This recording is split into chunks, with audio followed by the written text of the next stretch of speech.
이재명 후보는 지금 사실은 발등에 불 떨어져 있잖아요. 왜냐하면 다음 주에 18일이랑 20일에 국감에 네. 출석해야 되니까 지금 대선 행보 다 그냥 싹 그만두고 지금 국감 열공하고 있는 중이다. 좀 그러고 있는데 지난번에 장 교수님께서는 국감 출석해도 이재명 지사한테 불리할 거 없다. 없죠. 이렇게 얘기를 했어요. 맞죠. 지금도 그렇게 보시나요? 방송에서 말하기 좀 부적절하긴 한데요. 네. 예. 국민의힘 의원들 국감 준비하는 꼬라지 보니까 꼬라지라는 표현은 부적절해요. 그런가요? 국민의힘 의원들의 국감 준비 정도와 실력을 보니까 네. 이재명 지사가 출석하는 게 훨씬 나쁘지 않겠습니다. 그렇구나. 한겨레 신문만 해도 네. 국정감사 첫날 일면에 국정감사 아이템을 실었나요? 계속 안 대장동 싫었죠. 뭐 이런 것만 아니 나오죠. 근데 자꾸 무슨 안 싫었죠. 네. 대변인이 반장님한테 자꾸 뭘 질문을 해요. 나 진짜 반장님 화나셨어 지금. 괜찮아요. 불쾌하시면 아니, 엄청 지금 불쾌해가지고 딱 째려봤잖아. 레이저 괜찮아요. 썼어. 레이저 썼어. 레이저. 제가 고개를 좀 숙이고 아니 나 저런 대변인 처음 봤어 나 진짜. 아니에요. 반장님한테 저래. 모든 국감의 이슈가 다 대장동으로 흡수된 건 맞죠. 아니요. 고개 들지 말고 얘기해요. 통촉하여 주시옵소서. 어느 선거나 무슨 이슈 어느 국감이나 다 이슈는 있었습니다. 하지만 이번 올해처럼 모든 중앙일간지의 일면에 단 한 건의 국정감사 아이템도 실리지 않은 해가 있었는가? 저는 드물다. 그리고 요즘 잘 없어요. 그러니까 많이 줄었어요. 줄은 건 뭐냐면 더 잘 아시겠지만 국감 스타도 없어요 지금. 그러니까 기자들이 기대를 하잖아요. 그리고 면을 비워놓고 대기를 하는 거 아닙니까?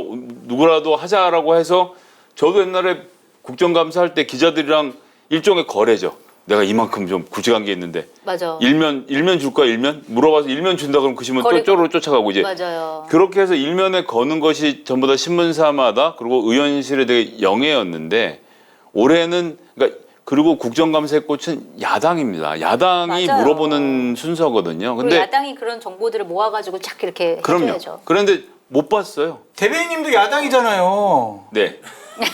저희는 자기도 잘못했다고 저희는 자기는 굵직굵직한 해야죠. 것도 많이 했죠. 그래요? 기억이 안 왜 기억이 나요. 안 나지? 본 적이 없어요. 집권 야당의 서름이죠. 집권 야당의 서름이다. 워낙 작아서 잘 보이진 않습니다. 국민의힘 야당과 힘을 합쳐서 집권 여당의 저런 행정부의 잘못을 낱낱이 밝혀야 된다라고 생각하지 저는 않습니까?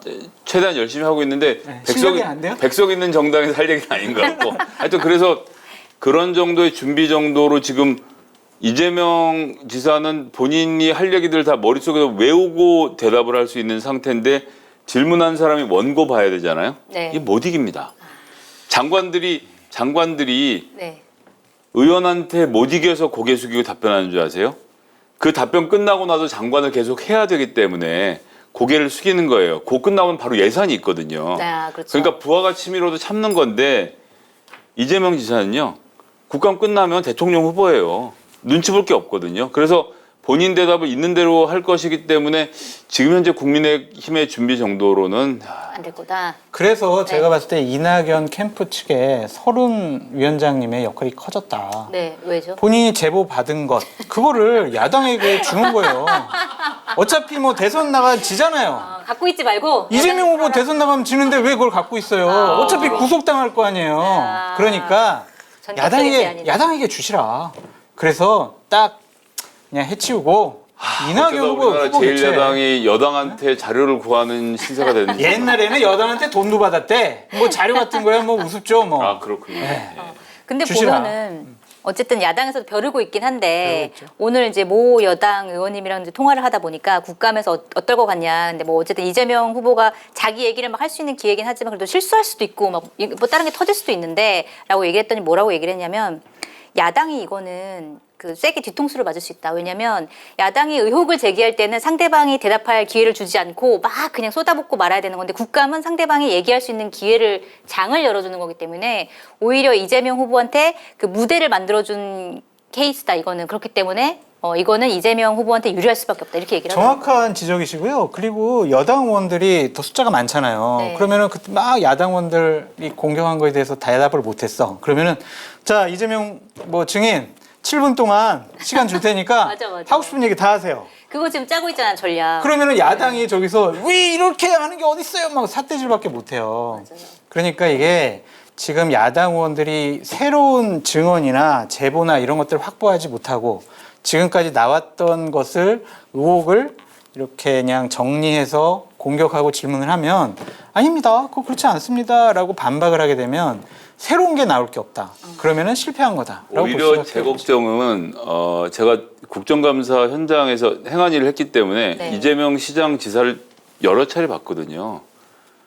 그때도 그러니까 그땐 국정감사 내년에도 받을 처짐에도 불구하고 할 말 다 했어요? 예 자제가 안 되더라고요 캐릭터가. 그래서 저는 오히려 너무 세게 할까봐 걱정이다. 그런 우려도 있더라고요. 뭔가 약간 좀 겸손함을 보여줄 필요도 있는데 밀리지 않는 수준을 넘어서서 공격하는 데까지 가면 그건 또 사실 이제 보는 국민들 입장에서는 저렇게까지 할 일인가 싶은 순간이 올 수 있어서 오히려 자제하는 게 포인트고 자제하는 예, 게. 국정감사는 가나다 순으로 여당과 여당의 이름을 쓴 다음에 엇갈려서 한 사람씩 돌아가면서 하는 구조로 돼 있거든요. 네. 그래서 야당의 문제 제기가 아무리 이어져도 보통 이제 7분씩 돌아가면서 행안인 7분, 국토인 사람이 와서 5분씩 돌아가는데 예, 그 5분 4분 30초 동안 야당 의원이 의혹 제기하고 30초 동안 답변해 보세요.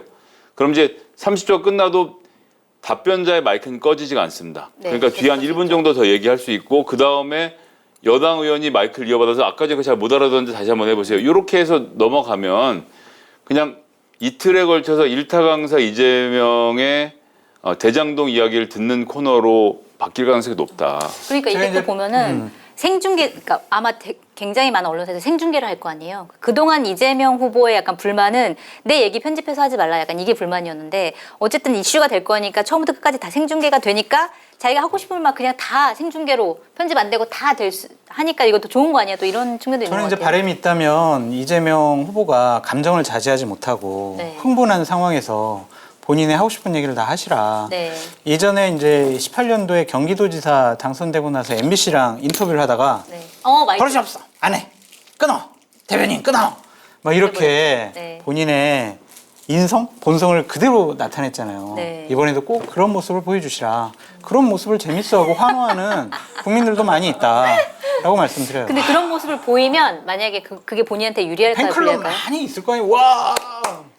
저는 약간 그게 궁금한 게 국민들이 뭘 좋아할까요? 그러니까 사실은 이재명한테 사람들이 기대하는 게 있잖아요. 사이다, 뭐 싸움닭, 뭐 약간 이런 이미지가 있는데 그런 이미지를 보여주는 게 유리할까? 아니면 그래도 이제 대선 후보로서 약간의 점잖과 체면과 격조를 유지하는 게 제가 한마디만 더 좋을까? 말씀을 드리면 이재명 후보는 대장동과 관련해서는 무조건 불리해요. 왜냐하면 네. 국민들이 그냥 그렇게 생각하고 있어요. 그렇죠. 지금 여론조사를 해보면 네. 60% 내외로 이것은 이재명 의혹이야. 국민의힘 의혹은 38%이 정도. 그렇게 나오더라고요. 그러니까 진영, 그러니까 민주당 진영, 진보 진영 한 40% 되는 분들 제외한 중도층까지는 다 이건 이재명 게이트야라고 생각을 하고 있거든요. 그렇게 인식을 하고 있는 사람들한테 나는 잘못이 없어요. 법대로 했어요. 뭐 나중에 알았어요. 뭐 일탈행위예요. 우리 직원들의 일탈행위예요. 이렇게 얘기를 하면은 야, 저 사람이 사실을 안 말하고 거짓을 말하는구나. 저 사람은 지도자로서 자격이 없구나. 네. 그렇게 인정할 수가 있어요. 그래서 네. 막 너무 여당 의원들이 편들어가지고 이재명 지사 하고 싶은 말 다 하게 하면은 네. 역효과 난다. 그리고 좀 약간 겸손한 자세로 임해야 되겠군요. 인정할 거 인정해라. 네. 그러니까 본인은 계속 나는 유능한 행정가예요. 당군 일의 최대 치적 사업이에요. 이렇게 네. 얘기하잖아요. 그 부분이 그 약간 전략을 좀 버려야 될 것 같아요. 버려라. 그 전략 너무 잘난 척하지 마세요. 네? 아니 너무 또 조언 잘해주시는 거 아니에요? 아, 또 그러네. 이거 못 보게 해야 되겠는데. 어떤 태도로 가야 될 것 같아요? 파퓰리즘 시대가 도래했다고 아까 전에 말씀드리지 않았습니까? 네. 예, 스타일 바꾸면 죽습니다. 그냥 원래 하던 대로 스타일로 사이다로. 가는 게 맞고요. 본인이 할 얘기를 충분히 하는 게 중요하다고 생각해서 뭐 사이다 뭐 이렇게 갈 것도 없고 그냥 네. 논리적으로 잘 이야기를 풀어갈 것이라 생각하고 제가 그래서 국정감사는 국민의 입장에서 질문을 하는 자리이고 그 자리에 주인공은 국민이고 꽃은 국회의원이거든요. 특히나 야당 국회의원들. 국민이 궁금해하는 것을 그 앞에 앉아있는 이재명이라는 증인이 네. 답변하지 않을 수 없게 질문하는 것. 그것이 국회의원의 실력입니다. 이건 뭐 무대 위에 딱 두 사람밖에 없는 진검승부거든요. 네. 예, 그 승부에서 승부를 내지 못하면 국회의원으로서 자격 부족한 거죠. 그 옛날에 손혜원 의원님처럼 그렇게 잘 하시라는 말씀이죠? 그럼요. 예. 알겠습니다.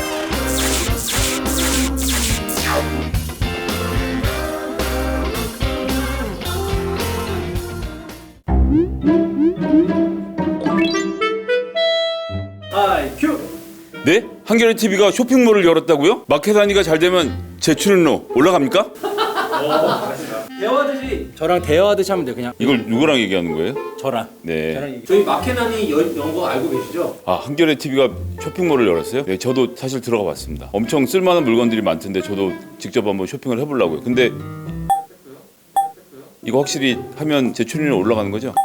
네, 열심히 쓰겠습니다. 출연 올라간다는 믿음이 가십니까? 아, 뭐 전 한겨레를 믿습니다. 한겨레 정기 구독자이기 때문에 한겨레가 저한테 거짓말 안 할 거라고 생각합니다. 저만 올려주셔도 됩니다.